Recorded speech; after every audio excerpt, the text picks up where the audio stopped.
ప్రపంచ కార్మికులారా ఏకం కండి, ప్రపంచ కార్మికులారా ఏకం కండి చెప్పే వామపక్ష భావజాలం ఈ రోజు ఎక్కడికి వచ్చింది? కమ్యూనిజం ఎందుకు చచ్చిపోయిందంటే ఇలాంటి వాటి వల్ల చచ్చిపోద్ది. కమ్యూనిజం మీద దాడి మొదలుపెట్టాడు. ఇదే పనులు. కమ్యూనిజం అయిపోయింది, ఈ భావాలకు కాలం చెల్లింది, ఇంకా దీన్ని పట్టుకుని ఊగులాడుతున్నావు ఏంటి అని చెప్పని కమ్యూనిజం మీద అరిగిపోయిన రికార్డే. కమ్యూనిజం పని అయిపోయింది, ఇంకా ఎక్కడ కమ్యూనిజం. విచిత్రం ఏంటంటే కమ్యూనిజం తిరిగి పునరుజ్జీవనం పొందుతున్న కాలంలో కమ్యూనిజం ఎక్కడని ప్రశ్నిస్తున్నారు. వీళ్ళకి మతి ఉందా లేదా అనేది.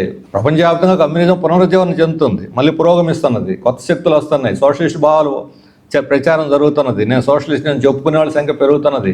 నువ్వు కమ్యూనిస్టు సోషలిస్టు అని చెప్పి అమెరికా ట్రంపే అందరి మీద దాడి చేస్తున్నాడు. భూతంలాగా వాళ్ళ కల్లో కూడా పీడిస్తుంది కమ్యూనిజం. ఇప్పుడు వచ్చి మరలా లేని కమ్యూనిజం ట్రంప్ని ఎలా పీడిస్తుంది? బీజేపీ వాళ్ళు ఎందుకు ఇప్పుడు ఈరోజు మన పార్టీ జనరల్ సెక్రటరీ నోయిడా కార్మికుల్ని పలకరించాలని పోతే రానియకుండా అరెస్ట్ చేస్తున్నారు. అంత భయం ఎందుకు? కమ్యూనిస్టులు అంటే ఏమీ లేని కమ్యూనిస్టుల గురించి ఎందుకు భయం?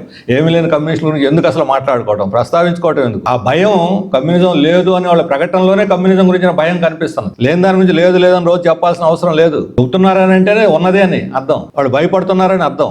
ఆ భయాన్ని ఈ రూపంలో వెళ్ళగొక్కుతున్నారు. అప్పుడు చేవుగేవారని తెచ్చి వాడుకున్నాడు, ఇప్పుడేమో చేవుగేవారని తీసి చెత్తబొట్టలే. తర్వాత సనాతనం పట్టుకున్నాడు, ఇప్పుడు దాని గురించి కూడా మాట్లాడు. ఇప్పుడు కులరహిత సమాజం గురించి మాట్లాడుతున్నాడు. కులాలు వద్దు అని చెప్పి ఆ కులాన్ని ఆధారం చేసుకొని రాజకీయాలు చేసింది ఆయన. అందుకని ఈ రకమైన అవకాశవాదం అప్పుడప్పుడు నిద్రలేసినట్టు గంభీరంగా ప్రకటన చేసి మరలా నిద్రావస్థలోకి వెళ్ళిపోయి ఇది రాష్ట్ర రాజకీయాలకి సూటబుల్ కాదు.